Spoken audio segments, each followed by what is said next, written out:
I'd like to tell you about the strangest secret in the world. Not long ago, Albert Schweitzer, the great doctor and Nobel Prize winner, was being interviewed in London, and a reporter asked him, "Doctor, what's wrong with men today?" The great doctor was silent a moment, and then he said, "Men simply don't think." And it's about this that I want to talk with you. We live today in a golden age. This is an era that man has looked forward, dreamed of, and worked toward for thousands of years. But since it's here, we pretty well take it for granted. We in America are particularly fortunate to live in the richest land that ever existed on the face of the earth, a land of abundant opportunity for everyone. But do you know what happens? Let's take 100 men who start even at the age of 25. Do you have any idea what will happen to those men by the time they're 65? These 100 men who all start even at the age of 25 believe they're going to be successful. If you asked any one of these men if he wanted to be a success, he'd tell you that he did. And you'd notice that he was eager toward life, that there was a certain sparkle to his eye, an erectness to his carriage, and life seemed like a pretty interesting adventure to him. But by the time they're 65, 1 will be rich, 4 will be financially independent, 5 will still be working, 54 will be broke. Now think a moment. Out of the 100, only 5 make the grade. Why do so many fail? What has happened to the sparkle that was there when they were 25? What's become of the dreams, the hopes, the plans? And why is there such a large disparity between what these men intended to do and what they actually accomplished? When we say about 5% achieve success, we have to define success. And here's the definition. Success is the progressive realization of a worthy ideal. If a man is working toward a predetermined goal and knows where he's going, that man is a success. If he's not doing that, he's a failure. Success is the progressive realization of a worthy ideal. Rollo May, the distinguished psychiatrist, wrote a wonderful book called Man's Search for Himself. And in this book he says, the opposite of courage in our society is not cowardice, it is conformity. And there you have the trouble today. It's conformity. People acting like everyone else, without knowing why, without knowing where they're going. Now think of it.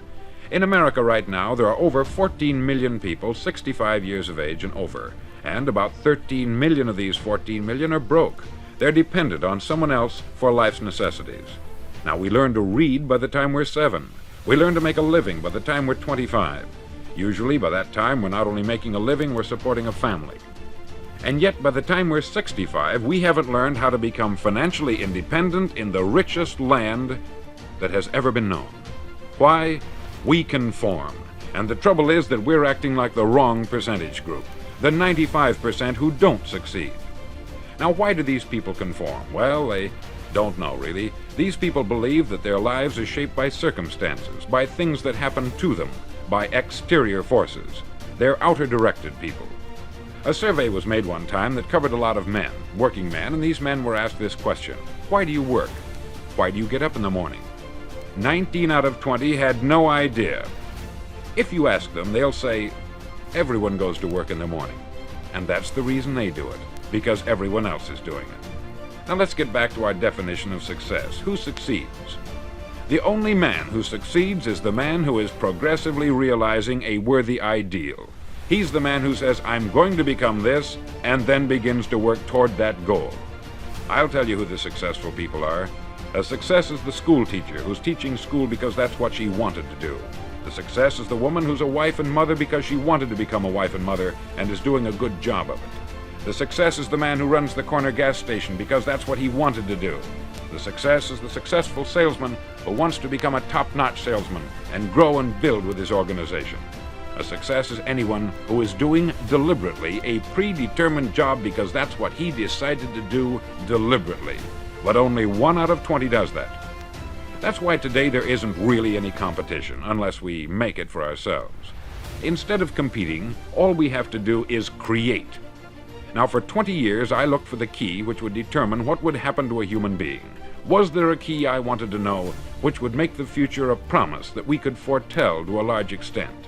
Was there a key that would guarantee a person's becoming successful if he only knew about it and knew how to use it? Well, there is such a key, and I've found it. Have you ever wondered why so many men work so hard and honestly without ever achieving anything in particular, and others don't seem to work hard and yet seem to get everything? They have the magic touch. You've heard them say that about someone. Everything he touches turns to gold.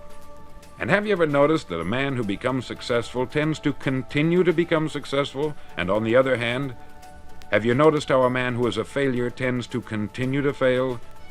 It's because of goals. Some of us have them, some don't.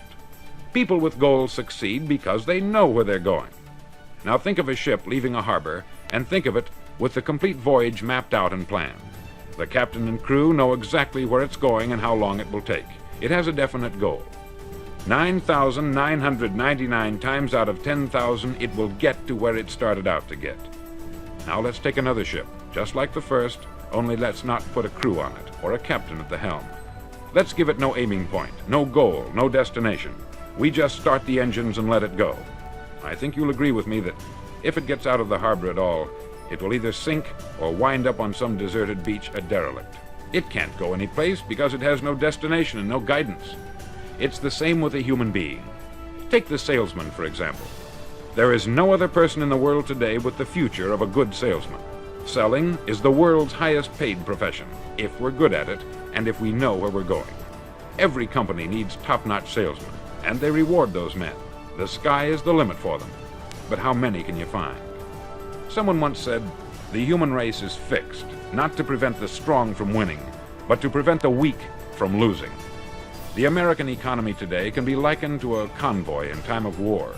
The entire economy is slowed down to protect its weakest link, just as the convoy had to go at the speed that would permit its slowest vessel to remain in formation. That's why it's so easy to make a living today. It takes no particular brains or talent to make a living and support a family today. So we have a plateau of so-called security, if that's what a person's looking for. But we do have to decide how high above this plateau we want to aim for. Now let's get back to the strangest secret in the world, the story that I wanted to tell you today. Why do men with goals succeed in life and men without them fail? Well, let me tell you something which, if you really understand it, will alter your life immediately. If you understand completely what I'm going to tell you from this moment on, your life will never be the same again. You'll suddenly find that good luck just seems to be attracted to you. The things you want just seem to fall in line. And from now on, you won't have the problems, the worries, the gnawing lump of anxiety that perhaps you've experienced before. Doubt, fear, well, they'll be things of the past. Here's the key to success, and the key to failure. We become what we think about.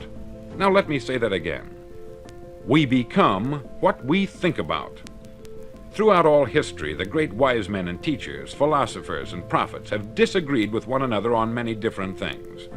It is only on this one point that they are in complete and unanimous agreement.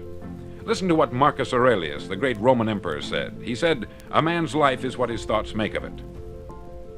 Disraeli said this, "Everything comes if a man will only wait. I have brought myself by long meditation to the conviction that a human being with a settled purpose must accomplish it, and that nothing can resist a will that will stake even existence for its fulfillment." Ralph Waldo Emerson said this, "A man is what he thinks about all day long." William James said, "The greatest discovery of my generation is that human beings can alter their lives by altering their attitudes of mind." And he also said, "We need only in cold blood act as if the thing in question were real, and it will become infallibly real by growing into such a connection with our life that it will become real. It will become so knit with habit and emotion that our interest in it will be those which characterize belief." He also said this, "If you only care enough for a result, you will almost certainly attain it. If you wish to be rich, you will be rich. If you wish to be learned, you will be learned. If you wish to be good, you will be good. Only you must then really wish these things, and wish them exclusively, and not wish at the same time 100 other incompatible things just as strongly." In the Bible you read, in Mark 9:23, "If thou canst believe, all things are possible to him that believeth." Dr. Norman Vincent Peale said this, "This is one of the greatest laws in the universe. Fervently do I wish I had discovered it as a very young man. It dawned upon me much later in life, and I've found it to be one of the greatest, if not my greatest discovery, outside of my relationship to God. And the great law, briefly and simply stated, is that if you think in negative terms, you'll get negative results. If you think in positive terms, you will achieve positive results. That is the simple fact which is at the basis of an astonishing law of prosperity and success. In 3 words, believe and succeed.